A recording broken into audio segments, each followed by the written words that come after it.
Et nous allons passer maintenant à notre invitée d'honneur, Madame Vanessa Ruber, qui est Community Marketing et Impact Coordinator chez Patagonia.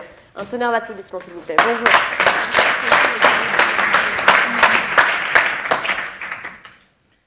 Merci beaucoup. Maintenant, si je n'étais pas nerveuse, je suis très nerveuse d'être après François Civil. C'était magnifique, très inspirant. Et puis, j'ai adoré le dernier truc, le dernier mot, c'est une question de survie.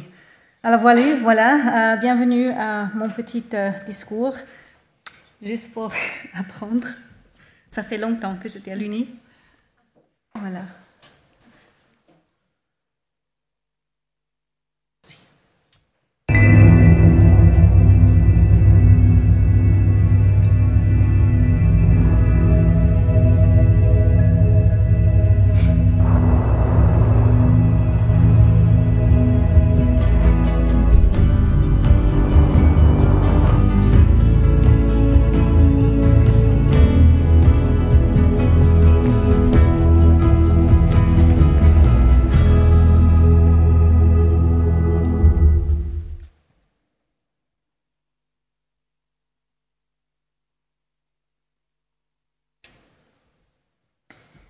Alors, merci beaucoup de m'accueillir aujourd'hui pour parler du Business Unusual. Je m'appelle Vanessa, comme ça a été dit. C'est une super opportunité d'être parmi vous à Le Hague, et puis je pense que vous avez tous compris que c'était. Moi, vraiment, aujourd'hui, merci pour tous les intervenants. C'était vraiment intéressant d'écouter toutes les différentes parties, les problèmes, les opportunités, les solutions que tout le monde a amené, et puis que les étudiants recherchent aussi. Je trouve que ça, c'est quelque chose qui va nous amener à l'avant, de voir que les étudiants trouvent des solutions et des opportunités pour être plus efficaces dans la gestion des affaires. Alors, merci. J'ai aussi eu l'opportunité d'être ici pour le programme DAS en janvier, qui était vraiment sympa aussi de voir et écouter comment on peut changer l'avenir. Et puis, alors maintenant, moi, je vais vous parler un petit peu pardon. C'est juste voilà. Je vais juste vous parler un petit peu de la boîte Patagonia. Qui connaît Patagonia? Main en l'air. OK. Qui n'a pas de smartphone? Juste une question comme ça. Si on est encore... OK. Alors, on va continuer. Voici de où je viens aujourd'hui. C'est mon backyard. En fait, ça c'est chez moi. C'est mon lieu de bonheur. J'ai la chance et le privilège de travailler ici d'une manière hybride dans le bureau, même avant Covid. Alors c'est vraiment, je travaille depuis là pour m'inspirer, pour trouver la nature et puis pour trouver mon inspiration. Écouter toutes ces sensations écouter et sentir toutes ces sensations de nature, ça fait vraiment du bien. Le vent qui hurle, la neige qui tombe, la pluie. Et puis tous les jours aujourd'hui, ces jours-là, c'est la pluie. J'espère qu'on a vraiment le soleil bientôt. Et le chant des oiseaux. C'est ce que la nature fait pour nous. Elle détend le cerveau. La nature relaxe le cerveau. Notre travail à Patagonia se situe à l'attention de ces deux points. L'attention de fabriquer des nouveaux produits et les vendre, mais aussi de sauver la planète. Je vais commencer par vous expliquer l'histoire de Patagonia. Elle a commencé au début des années 70. Ces personnes-là que vous voyez devant la maison en tôle, ce n'étaient pas des écologistes, ce n'étaient pas des activistes, ce n'étaient pas des environnementalistes. C'était des rebelles de la contre-culture, c'était des bohémiens. C'était les dirtbags, comme on les appelle. Dans ce hangar en tôle, ils fabriquaient des pitons. Qu'est-ce que c'est un piton? Les pitons sont utilisés pour l'escalade. Nous plaçons des pitons sur les voies d'escalade et nous y attachons la corde pour pouvoir grimper sur les rochers. En raison du forage des pitons dans les parois rocheuses, Yvan Chouinard, qui était responsable de cette entreprise, appelée Chouinard Equipment, a commencé à penser qu'il devait faire des choses différemment. Il n'était pas content que l'on perce les rochers et qu'on blesse la nature. Yvan a donc changé le modèle d'entreprise. Il a décidé d'arrêter les pitons, de produire les pitons et de se tourner vers l'escalade propre, pour lequel il a fabriqué l'équipement nécessaire. Tout le monde autour de lui, il a dit non, on ne peut pas faire ça, vous êtes fous. On fait un business plan, il est tout bien, ça marche, on est en train de vendre et puis on a la croissance. Mais il n'a jamais voulu lancer dans les affaires. Il fabriquait les choses dont on avait besoin. Il voulait changer la façon dont nous faisons les choses, et donc nous pensions aux enfers. Voilà en gros le début de notre histoire sur la qualité. Les pitons étaient une question de vie ou de mort. Nous en avions besoin pour survivre sur la paroi rocheuse. Depuis, tout ce que nous fabriquons, nous nous assurons d'examiner la façon dont nous le fabriquons. Nous prenons en compte la responsabilité et l'impact que nous avons, et nous faisons cela pour nous assurer que les générations futures aient un avenir. Nous avons besoin d'une planète saine. Donc, qui sommes-nous? Patagonia est une entreprise de sport de plein air qui produit des vêtements pour le sport à force humaine. Mountain biking, fly fishing, la grimpe, surf, ski et trail running.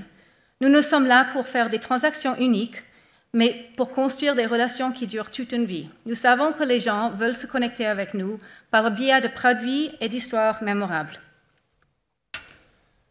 Voilà l'image de notre début. Bienvenue à Ventura. Voici le siège de Patagonia. Ivan Chouinard a construit le bureau à côté d'un surf break. On le voit tout au fond là. Il n'était pas seulement un alpiniste, mais aussi un surfeur passionné. Il était important d'avoir accès aux vagues et de pouvoir pratiquer notre passion.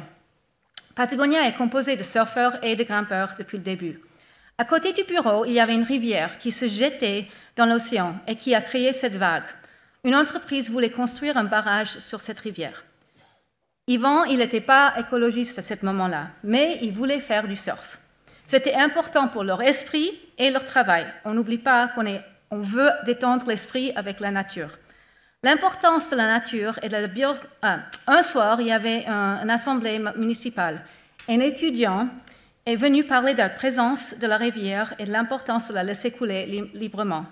L'importance de la nature et de la biodiversité autour d'elle. De plus, Ivan Chouinard a appris que la rivière qui se jette dans l'océan crée la vague. Il était stupéfié. Il devait sauver la rivière. C'était le début de 1% for the Planet.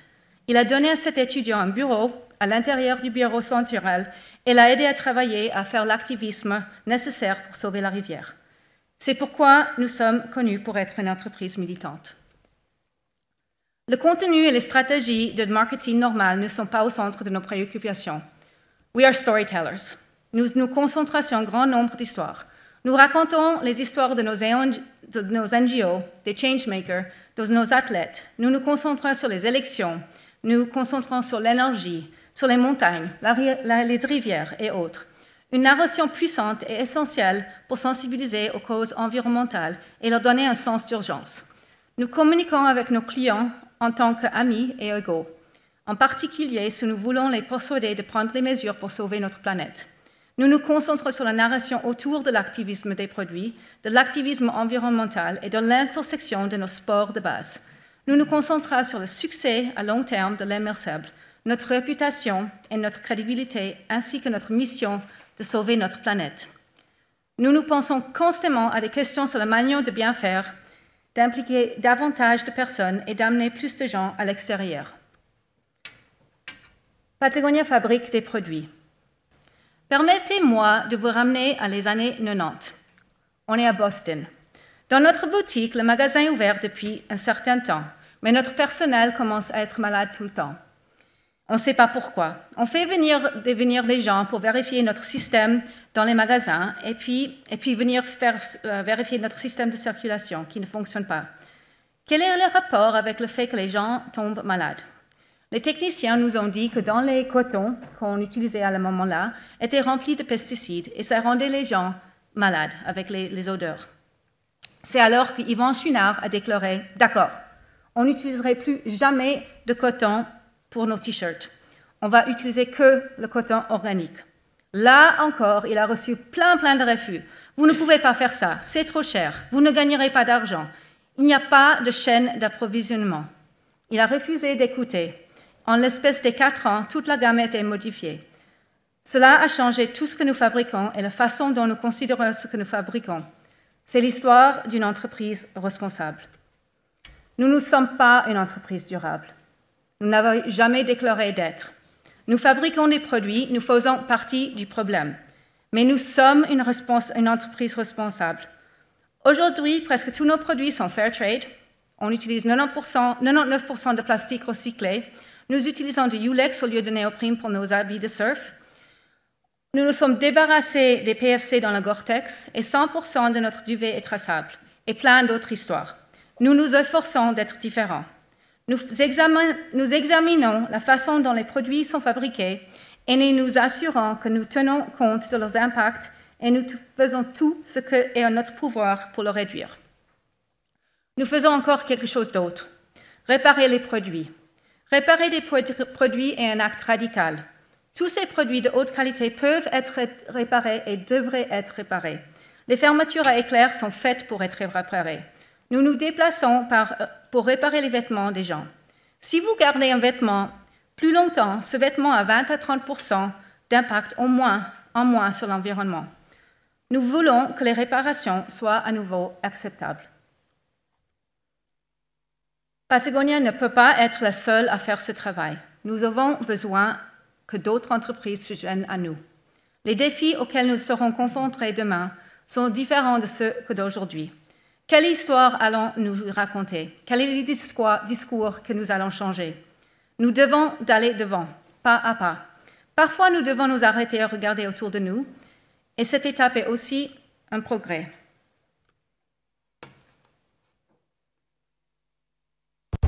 If the first 50 years were an experiment, to prove that a business could be responsible and successful, turns out it's not just possible, it's profitable. So what's next? What's next is simple. It's human-powered, and it's finding the joy in doing difficult things. What's next is turning capitalism on its head and putting all our money where our mouth is.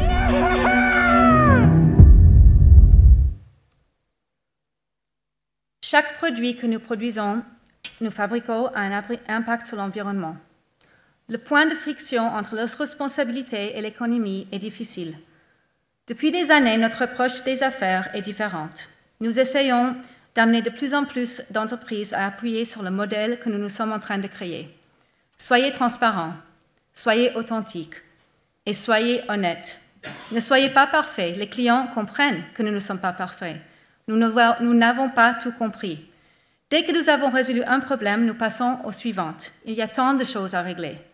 Nous continuons à nous améliorer. Nous continuons à utiliser cette entreprise comme une expérience pour travailler différemment, comme un modèle pour d'autres entreprises, comme une voix forte lorsque c'est utile et comme une source d'inspiration. Notre travail a de l'importance. Yvon Chouinard a dit « Ce n'est pas l'espèce la plus forte qui survit, ni la plus intelligente. C'est celle qui réagit la mieux au changement. Nous ne pouvons pas rester immobiles en faisant des affaires comme nous le faisons dans le passé. Notre plus grand défi d'aujourd'hui est de gérer la croissance. Nous devons cesser de penser que toute croissance a ses avantages. La réponse se trouve dans les mots sobriété, qualité et simplicité. Je terminerai par la raison pour laquelle je pense que vous êtes attirés par Patagonia. Tout ce que nous faisons, c'est construire des relations à vie, une communauté. Si nous concentrons sur des produits mémorables et sur nos histoires, les gens continueront à être attirés par nous. Nous nous engageons à ce qu'ils restent impliqués tout au long de leur vie. Nous sommes en activité depuis 50 ans et nous prévoyons à l'être encore pendant 50 ans. Merci.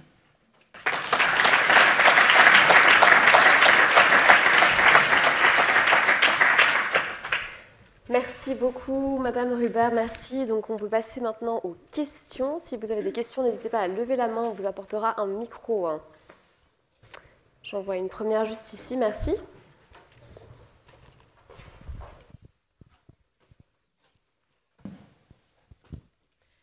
Merci beaucoup pour cette présentation. J'ai une question sur le thème chaîne d'approvisionnement, qui est très important pour votre secteur. Je vois sur votre page, j'apprécie vraiment la transparence, que 34% des employés sont payés le living wage sur le usine d'assemblage. Mon question, c'est parce que ça s'est directement connecté avec le SDG No Poverty. Mon question, c'est qui sont les défis plus grand sur ce thème que vous avez pour améliorer cet indicateur? Alors, on fait tous nos produits dans les autres pays, Chine, Bangladesh, Vietnam, tout ça, et puis on est à 80-90% de fair trade. Et puis les défis pour avoir plus de fair trade, ça veut dire de living wage et tout ça, c'est que dans certains pays, on ne peut pas installer le fair trade, il n'y a pas cette certification qu'on a le droit. Alors on fait autrement, on travaille pour qu'on fait toujours du bien, qu'ils sont bien traités, mais on ne peut pas mettre le trademark fair trade, on ne peut pas avoir cette réglementaire dedans. Et après, un autre problème, c'est que même si vous pensez que Patagonia est grand, on est tout petit dans le monde de fabrication.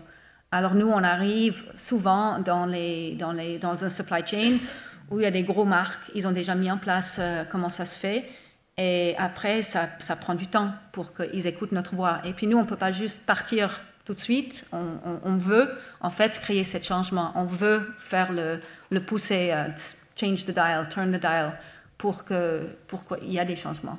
Et c'est aussi pour ça, avec nos supply chains, on amène, en fait, c'est souvent nous qui amenons l'énergie renouvelable, on met en place l'énergie renouvelable, on met en place les fair trade, on a changé de Neoprene à Ulex, et ça, on essaie aussi que les autres marques nous copient. Notre but, c'est toujours que c'est pas juste nous, on ne doit pas être seul. On veut que tout le monde copie qu'est-ce qu'on fait. Merci beaucoup. Merci. Y a-t-il... Ah ben voilà, encore une question juste devant.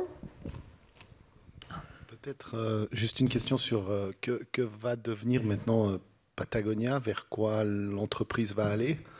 On sait que le patron emblématique prend de la distance avec l'entreprise. On sait qu'elle a décidé de réinvestir une grande partie de son profit dans des actions environnementales. Et vers quoi ça va tendre?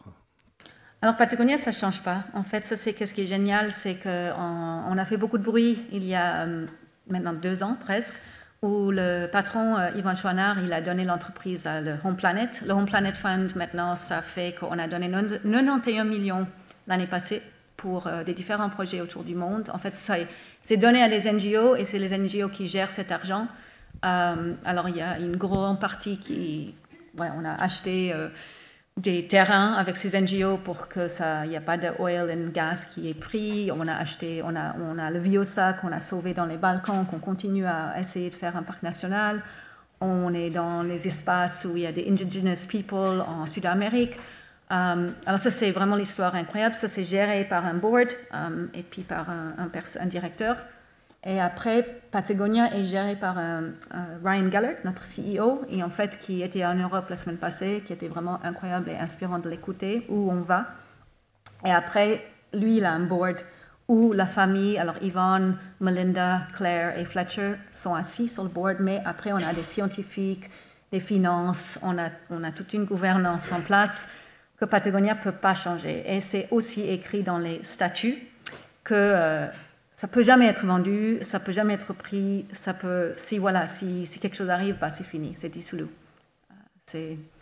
Alors on travaille pour la planète Terre et ce n'est pas toujours facile. C'est des beaux histoires, mais ce n'est pas toujours facile de se réveiller tous les matins avec une mission de sauver la planète. On a encore une question juste là-haut, s'il vous plaît, merci. Merci. Est-ce qu'il serait possible de nous expliquer un petit peu plus votre business model qui n'est pas basé sur la maximisation du profit, mais vous préconisez aussi donc de moins consommer. Est-ce que vous pouvez nous expliquer comment ça fonctionne et pour peut-être justement mieux faire comprendre aux entreprises ici présentes comment est-ce qu'on peut fonctionner de cette manière-là? Oui, merci. Alors, on a notre business model. On doit vendre, alors on est toujours dans la partie de vendre des produits. Et après, on a toute la derrière où on a des certifications, donc B Corp, 1% for the Planet, tous ces Fair Trade, toutes les différentes certifications qu'on fait, on continue. Alors ça, c'est vraiment Patagonia. On regarde pour nos people. En premier, ça c'était toujours People, Product, Purpose. C'est vraiment dans notre cœur du marque. Puis après, on a donné la boîte, ils ont donné la boîte à The Home Planet Fund. Et qu'est-ce qui se passe, c'est que 98% de Patagonia appartient à cette Home Planet Fund. Alors, ce n'est pas tout l'argent, tous les dividendes partent à cette Home Planet Fund. Et 2%, ça appartient au Purpose Trust. Le Purpose Trust, c'est le board qui est assis sur Patagonia, qui ont les votes, en fait, qui peuvent dire oui ou non à certains trucs. Le Home Planet Fund reçoit que les dividendes, mais Purpose Trust a le parti de vote.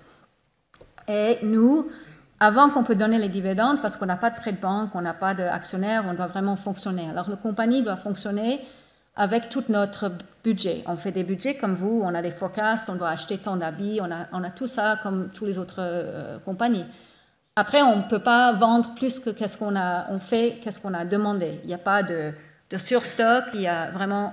aussi, qu'est-ce qui est spécial, c'est qu'on dit à nos clients, vous pouvez acheter tant. Il y a tant de ces polaires, vous achetez tant et c'est tout. Vous allez monter peut-être 5% l'année prochaine, mais ce n'est pas que on monte. Voilà, nous, on n'est aussi pas pour le growth model. On est en train de prendre du market share des différents pays. Par exemple, aux États-Unis, ça ne va pas autant bien pour Patagonia, alors l'Europe prend du stock des Américains pour vendre plus en Europe. Et après, on a... c'est long. Tout doit fonctionner. On réinvestit chaque année dans notre people, dans notre supply chain. Notre R&D, c'est le plus fondamental pour nous parce que ça, c'est où il y a l'impact. Alors, comment on produit nos habits, avec quel matériel, est-ce qu'on peut faire des changements? On met beaucoup, beaucoup d'argent à trouver des meilleurs produits. Et donc, une histoire, c'est dans le PFC Free Gore-Tex. Peut-être c'est rien, mais ça, c'est 10 ans de R&D que Patagonia a payé à Gore-Tex. C'est nous qui avons décidé que toutes les autres marques... Qu'est-ce qu'on s'en fout s'il y a du PFC ou pas? Nous, on voulait que ça s'arrête. Il fallait que Gore-Tex, il n'y a plus de PFC. L'année prochaine, l'hiver prochain, vous achetez un nouveau veste, il n'y a pas de PFC. Et on ne le met pas fort et grand voix, mais ça, c'est grâce à Patagonia et notre poussée pour un impact moins d'avoir pas de PFC dans les Gore-Tex. Et c'est là où on dit on doit avoir tant d'argent chaque année pour toutes ces parties de le puzzle. Et puis après, quand c'est tout fini, on a un dividende qui part aux planètes. Mais il n'y a rien qui part en fait, les propriétaires ou les anciens propriétaires, Claire et Fletcher, ils travaillent pour Patagonia. Alors, ils ont un salaire. Et puis, Melinda et Yvonne sont retraités. Mais ça fonctionne juste que les dividendes, le profit part à la planète. On aimerait toujours avoir un profit pour donner aux planètes. Ma but, c'est toujours de faire un profit pour la Suisse pour qu'on peut redonner, mais ce n'est pas sûr. Après, on veut juste aussi être égal pour pouvoir continuer à exister.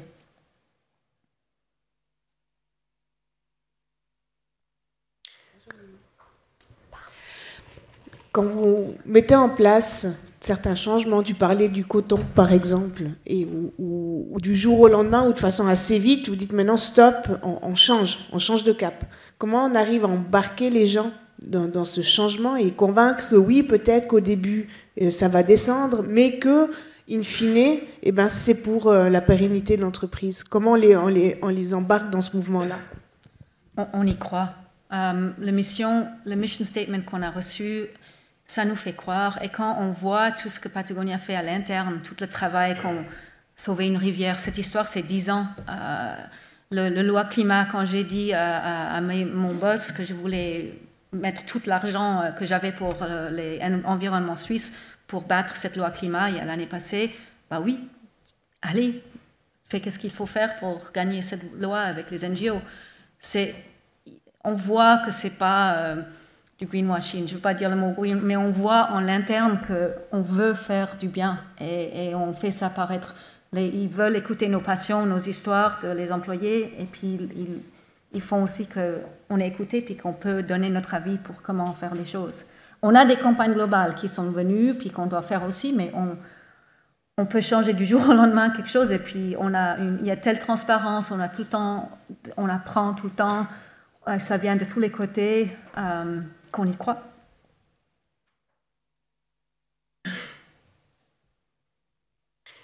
Vous avez encore le temps pour une dernière question. Parfait.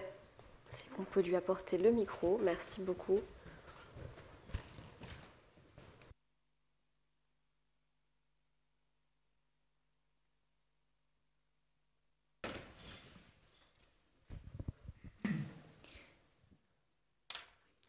Bonsoir.